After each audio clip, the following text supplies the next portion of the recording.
हरे कृष्णा हरे राम। आज की इस वीडियो में आप सुनने वाले हैं मकर संक्रांति की कथा।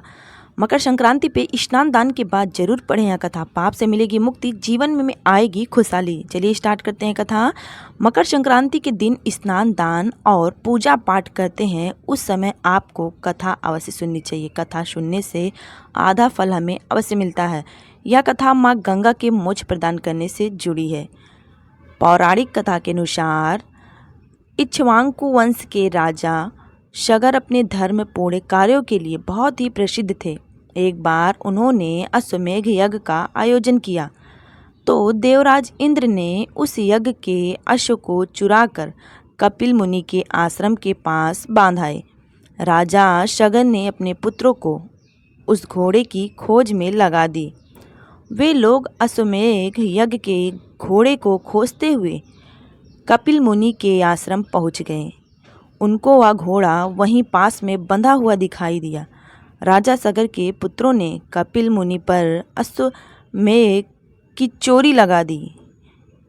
इस बात से मुनि क्रोधित हो गए, क्योंकि आरोप झूठा था।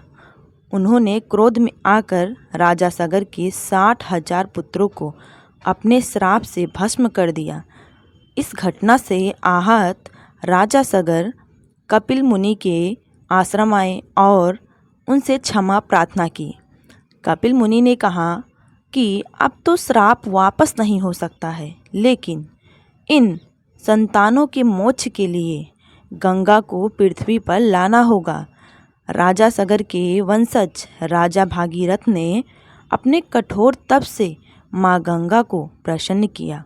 माँ गंगा ब्रह्मदेव के कमंडल से निकलकर भगवान शिव की जटाओं से होती हुई पृथ्वी पर अवतरित हुईं। राजा सगर माँ गंगा को कपिल मुनि के आश्रम लेकर आए, जहाँ उनके स्पर्श मात्र से ही राजा सगर के 60,000 पुत्रों को मोक्ष मिली। उनके पाप नष्ट हो गए। कहा जाता है कि जिस दिन माँ गंगा ने राजा सगर के 60,000 पुत्रों को मोक्ष प्रदान किया, उस दिन मकर संक्रांति का दिन था। इस वजह से हर साल मकर संक्रांति पर गंगा स्नान करते हैं।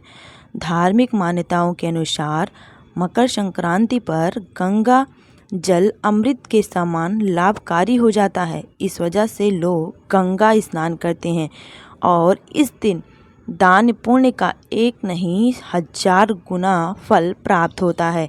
इसीलिए सभी को कथा सुननी चाहिए, पूजा करनी चाहिए, दान दक्षिणा छूना चाहिए और भगवान सूर्य को अर्घ्य देना चाहिए। तो कथा अच्छी लगी हो तो एक लाइक ज़रूर कीजिएगा। कमेंट्स बॉक्स में राधे राधे लिखना ना भूलिएगा। चैनल पे नए हैं तो चैनल को सब्सक्राइब करें और कथाओं और हिंदू धर्म की जानकारी के लिए